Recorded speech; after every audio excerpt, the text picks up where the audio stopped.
Assalamualaikum and a very good day I bet to Madam Nur Azlina binti Ahmad and the audience. My name is Nadhirah binti ROHAZMI. My name is SYAFIQAH binti SUHAIMI. My name is SYAFIQAH binti ZULKIFFLI. My name is NURUL NADHILAH binti YUSOF. And my name is AZLIATul binti ROSHMAN. Today, me and my group members are going to present our research on the Majlis Perasmian Hari Kraft Kebangsaan 2020 event video. First of all, I will go through event particulars. The event that we choose is Majlis Perasmian Hari Kraft Kebangsaan 2020, which was held on February 27, 2020 at 10:30 am till 12 pm on Thursdays at Complex Kraft Kuala Lumpur, Section 63 Jalan Konlay, Kuala Lumpur. Moreover, this event also officiating by two VIPs, which are Yang Bersama Mr. Ibrahim bin Ismail, Director General of Malaysia Handicraft, and Yang Berbahagia Datuk Dr. Nazari bin Hamad as a Secretary General Ministry of Tourism, Arts and Culture Malaysia. Besides that, this event also has 5 invited guests, which are Yang Bersama Mr. Muhammad Zamri bin Mazin, Yang Bersama Ms. Arya binti Arbi, Yang Bersama Mr. Surani Senja alias Government Exco Excellency, and representative from High Commissions and Embassies, and members of Board of Directors of Malaysia Handicraft Development Corporation. Now, let's move to the event organizer in detail. This event was organized by Kraft Holdings Sedang Berhad. This company was established on March 2, 1987, and it is the first subsidiary wholly owned by Malaysia Handicraft Development Corporation. The main objective of the establishment of Kraft Holdings Sedang Berhad is as buyers, importers and suppliers of raw material related to craft entrepreneur and incubators, which allow them to create high-quality handicraft products. Moreover, this company began to expand its business by producing and marketing exclusive batik only for the local market in 1998. Following by 2008, the company had a golden opportunity to produce and supply exclusive batik for a Malaysian designer residing in Paris for the purpose of marketing in Europe. Moreover, exclusive batik fabric from Kraft Holdings Sedang Berhad are frequently used as souvenir at prominent events organized by the Malaysia Handicraft and the Ministry of Tourism, Arts and Culture Malaysia. Besides that, Kraft Holdings Sedang Berhad also supplied white cloth for the local batik industry imported straight from 3 countries, which is China, Indonesia and India. Finally, this company also produces an exclusive set of Italian silk fabric and markets other local products to maintain the company relevance and competitiveness from 2009 onwards. Next are the objectives of the event. Firstly, to encourage Malaysians to support locally made products. Secondly, to recognize all local craft entrepreneurs for their efforts, commitment in developing and expanding the craft industry that contributes to the national economy. Thirdly, to bring the products of craft entrepreneurs from all over the states in Malaysia directly to consumers. Lastly, to improve the quality of life, create job opportunities and generate economic growth for the people. There are 3 reasons for choosing the event video. Firstly, the assignment that we felt from the event made it more appealing for everyone to learn about the existence of this handicraft because it is the history of which Malaysians are proud of and deserve to be widely known throughout the world. Next, engaging event to viewers because this event was engaging enough to entice individuals to join the handicraft sector and contribute to the creation of a creative, innovative and enthusiastic society. Lastly, launch a new application to increase brand recognition for their handicraft items by providing opportunities for young people to learn more about the handicraft through a new digital marketing application which is known as Malaysian Craft Digital Hub. Now, I will pass over to the next presenter. Thank you, SYAFIQAH. Now, I will focus on the program's tentative for Majlis Perasmian Hari Kraft Kebangsaan 2020. The program began at 10 am and continued till 12 pm. Guests began to arrive at about 10 am. Then at 10:30 am, the VIPs arrived. The Management Bureau escorted the VIPs to their seat through the carpet accompanied by the gamelan traditional music. After that, the host asked all of the guests and the VIPs to stand up to sing the Malaysian national anthem, Negaraku, and the song Malaysia Bersih. Following that, the Zapin dance, which was Laksamana Raja di Laut, started off the event's opening ceremony. Then, the host welcomed all the VIPs by saying their names. And to bless the ceremony, the host invited Al-Fadil Ustaz Dr. Amrul Alhas bin Adnan to recite prayer at 10:42 am. After that, the event continued with a welcoming speech from Yang Berbahagia Mr. Ibrahim bin Ismail, Director General of Malaysian Handicraft at 10:40 10:47 a.m. Besides that, there was also an officiating speech by Yang Berbahagia Datuk Dr. Nozari bin Hamad, Secretary General Ministry of Tourism, Arts and Culture Malaysia MOTAC at 10:54 a.m. After the speeches by the VIPs, Majlis Perasmian Hari Kraft Kebangsaan 2020 was launched at 11:10 a.m. by 5 VIPs.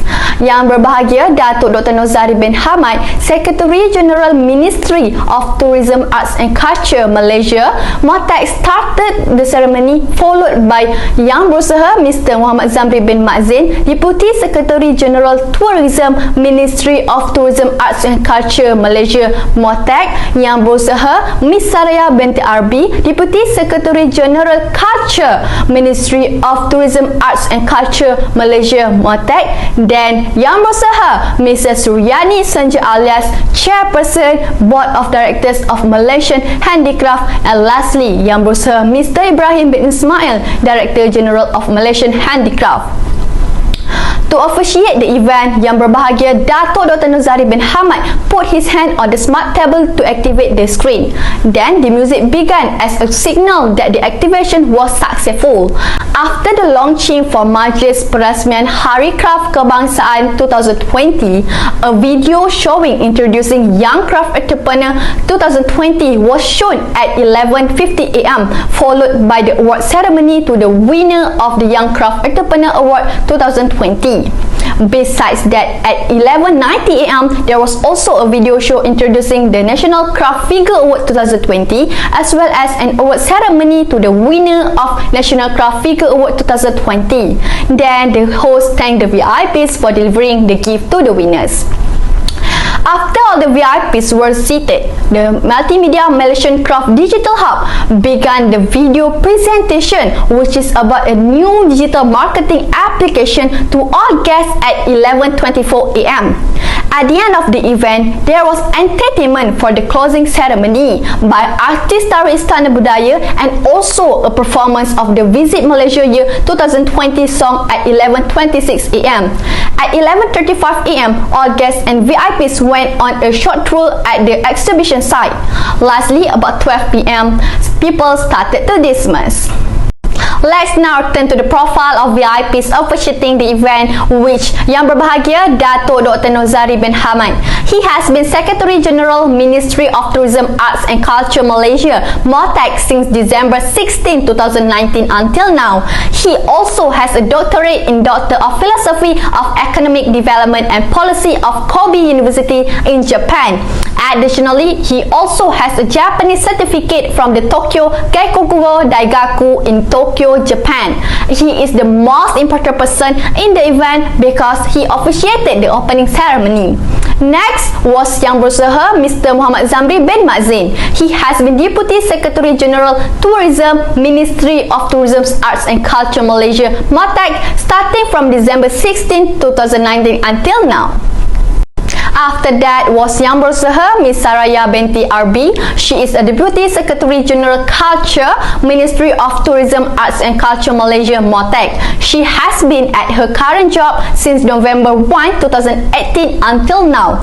Besides that is Yang Berusaha Mrs. Suryani Senja alias. She is Chairperson Board of Directors of Malaysian Handicraft position starting from February 2019 until now. She also graduated from the International Islamic University Malaysia with a Bachelor of Laws Honours. Lastly, the event was officiated by Yang Berusaha Mr. Ibrahim bin Ismail, who is the Director General of Malaysian Handicraft from September 9, 2017 until now. That's all from me. I will pass to the next presenter, SYAFIQAH. Thank you, Nadhirah. Next, there were two VIPs who were involved in giving the speech at the opening ceremony of Majlis Perasmian Hari Kraft Kebangsaan 2020. First speech by Yang Berusaha Mr. Ibrahim bin Ismail as Director General of Malaysian Handicraft. The 18th National Craft Day is an annual event that is always awaited by all groups of people with a high interest in local craft products in celebration of the celebration of crafts. It is also recognition of the involvement and contribution of craft entrepreneurs and artisans in developing the country's country's craft industry. Moreover, Malaysian handicrafts have developed 3 key trusts in keeping with the 2030 vision for shared prosperity. The trusts are the empowerment of craft communities, human capital development, and the preservation and protection supported by enablers which digitalization in infrastructure development. Secondly, a speech by the Secretary General Ministry of Tourism, Arts and Culture Malaysia MOTAC yang berbahagia Datuk Dr. Nur bin Hamad. Craft Memperkasa Socio-Ekonomi Rakyat was chosen as the theme of this celebration in line with the concept of Shared Prosperity Vision 2030 through the strategic thrust of strengthening the social well-being of crafts that has long been considered a cultural industry that brings socio-economic returns and society that ventures into handicrafts. My community craft project is driven by focusing on strengthening community entrepreneurship through skills in the production and marketing of craft products that can increase the income of people's side income. In this context, the National Craft Industry as a handicraft training center responsible for ensuring the direction of sustainable craft study has taken the approach of introducing blended learning, which is a combination of conventional method with digital-based education. This effort will help to improve the quality of learning and teaching of craft arts to produce human capital that meets the Malaysian Qualifications Agency MQA. There are numbers of the profile of official and non-official sponsorship for the opening ceremony of Majlis Peresmian Hari Kraft Kebangsaan 2020, which the main sponsor for the event was Kraft Tangga Malaysia, which runs by the Ministry of Tourism, Arts and Culture. It was formed by Act 222, the Malaysian Craft Development Corporation Act 1979. Moreover, Kraft Tangga Malaysia also motivates, orientates and helps establish artisans in adopting new methods of production, management and marketing. For example, Young Craft Entrepreneur Award recipients in 2020 would receive plaques and certificates, RM5,000 in craft production incentives and free sales space for a year at major promotions organized by Malaysian Handicrafts. The National Craft Figure 2020 is the highest recognition given by the Malaysian government through Malaysian Handicrafts to skilled craftsmen who have made significant contributions will be awarded medals and certificates of appointment as well as an RM60,000 reward and first-rate medical care in a government hospital. Secondly, for the co-sponsor one of the event was the Ministry of Tourism, Arts and Culture. The Tourism Department was formed in 1959 by the Malaysian Ministry of Commerce. The formation of the Ministry of Culture and Tourism in 1987 demonstrated the government support for the tourism industry in the 1980s. On May 20, 1992, it was changed to the Ministry of Culture, Census and Tourism or MOTAC. MOTAC was disbanded in April 2004 to create a separate ministry to administer all tourism-related matters, known as the Ministry of Tourism Malaysia or MOTWA. Following the 13th general election, MOTWA was renamed the Ministry of Tourism and Culture Malaysia MOTAC. On May 15, 2013, the ministry was renamed by the Ministry of Tourism, Arts and Culture Malaysia on 2 July 2018 as declared by the Prime Minister during the formation of the Cabinet following the 14th general election. Furthermore, their contribution to the event was to provide sponsor with financial and moral support.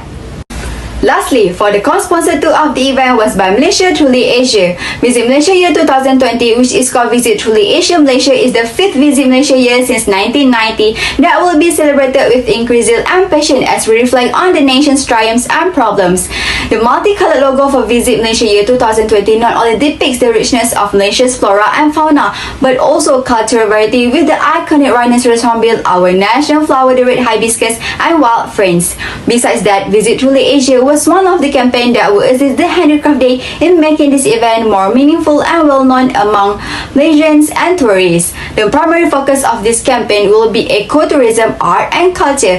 Hence, they are joined Hari Kraft Kebangsaan in 2020 to make it easier to bring our culture to international tourists, which will provide more advantages to Visit Truly Asia Malaysia 2020 and also to the Handicraft Malaysia in expanding our incredible history to other countries. Besides that, National Craft Day 2020 was promoted through a poster, Kraft Tangga Malaysia's website, Instagram, and also live broadcast on YouTube platform through channel TV1 RTM and Kraft TV's YouTube channel. Thank you, and I will pass over to the next presenter. Thank you, Syafiqah. I will continue with the main content of the event. The National Craft Day was organized to recognize the contributions of entrepreneurs and craft activists to the development of the craft sector and the generation of the national economy. The event enhanced public knowledge of the presence of varied local handmade goods and the range of applications for them, not only as present and souvenir, but also for interior decorating. Hari Kraft Kebangsaan 2020 was themed as Kraft Memperkasa Sosioekonomi Rakyat, focusing more on new product variations to highlight Malaysia's identity, such as textile, forest products, metals, soil products and various craft. Apart from that, this event also held two prestigious awards. The first award was Young Craft Entrepreneur 2020. This award is a recognition from the Ministry of Arts and Culture Malaysia and was awarded to Syarikat Kayu Warisan Enterprise Johor, Nur Hazilawati Buang. Her remarkable achievements and active participation in the development of the country's craft sector qualify her for this honour. The second award was the highest distinction given by the Malaysian government through Malaysian Handicraft to talented craft entrepreneurs who have made significant contributions to efforts to maintain, protect and dignify the country's historical crafts art, namely as National Craft Figure Award 2020. This award was awarded to Rohana Abdul Rahman from Sweet Touch Ceramic Sendirian Berhad. Besides that, Yang Berbahagia Datuk Dr. Norzari bin Hamad launched the National Craft Day opening ceremony by activating smart tables that contain product information, designs and also digital marketing applications of craft products in the future called Malaysian Craft Digital Hub. The digital marketing application will connect people to the various Malaysian craft products and also upcoming future designs that will entice people to look forward to adding to their craft and arts collection. Last but not least, there is a multimedia show that tells about Malaysian Craft Digital Hub, comprising 4 segments, namely e-service, digital craft museum, blended learning and e-marketplace. Users may also feel the influence of the Industrial Revolution 4.0, commonly known as IR 4.0, with Malaysian Craft Digital Hub. As the closing flow of the Majlis Perasmian Hari Kraft Kebangsaan 2020, artis tari Istana Budaya sang the theme song and performed special dance called Perdana Sejagat, as well as a performance of Visit Malaysia Year 2020. That's all from me, and I will pass to the next presenter, AZLIATUL ASNIE. Thank you, Nadhila. These are the strengths and weaknesses of Hari Kraft Kebangsaan 2020. First strength was the event was held every year because handicraft are the country's major industry and one of the most awaited events. As 2020 is Visit Malaysia Year, this event has attracted many visitors come to observe the variety of new items representing Malaysia's heritage. Next, cultural performance were the type of entertainment that was shown during the opening and closing ceremony, such as there is a Johor State performance, the Zapen Dan. Therefore, individuals who are not from Johor and foreigners will be knowledgeable about one of the Malay dances. Dancers are also seen wearing various traditional clothing that represents all of Malaysian nation. Finally, terrace dance has taken on the role as a host who is a well-known master of ceremony and emceeing experience not only in Malaysian industry but also throughout the ASEAN region, speaking in 2 languages which are English and Malay due to the presence of foreigners. Move to the next part, there were 3 witnesses. Firstly, due to the small stage, dancers who open and close the ceremony have limited area to dance, which can cause them to collide between each other. Secondly, the event had technical issues with the public address PA system that resulted in unclear sound on the Kraft TV YouTube channel when the VIPs and MC talk. Lastly, there were not many competition provided. Thus, many people, such as creative children, are unable to show their abilities, compete and develop existing talent, which is beneficial to children's upbringing. These were the recommendations to overcome the weaknesses. First, the organizer could relocate the future event to a new venue, such as a college or university hall, where we know there will be a larger stage and the dancers will be able to perform comfortably. Next, the organizer could make a live rehearsal with the technical team involved before starting the live stream on their YouTube account to ensure that there are no problem with live streaming on the day of the event. Third, the organizer could create a competition for children on craft and provide additional award for them who participate in the National Craft Day, such as Creative Student Award, in order to engage more young people and open their eyes to the uniqueness of Malaysian craft. In conclusion, National Craft Day is celebrated to appreciate our uniqueness of the craft themselves, as it has become a significant and symbol of Malaysian multicultural society and heritage. Thus, Hari Craft Kebangsaan 2020 has become one of the cultural events where entrepreneurs participated and was the way to promote handicraft in Malaysia. This event has achieved its objective, where Malaysian entrepreneurs have continuously generated income from buying and selling, since the Ministry of Tourism, Art and Culture has created the Malaysian Craft Digital Hub application for entrepreneurs to promote their product that will attract people's attention and add to their collection. Plus, it can help to increase the economic profit in Malaysia, since the country has grabbed the attention of other nations. That's all from us. Thank you.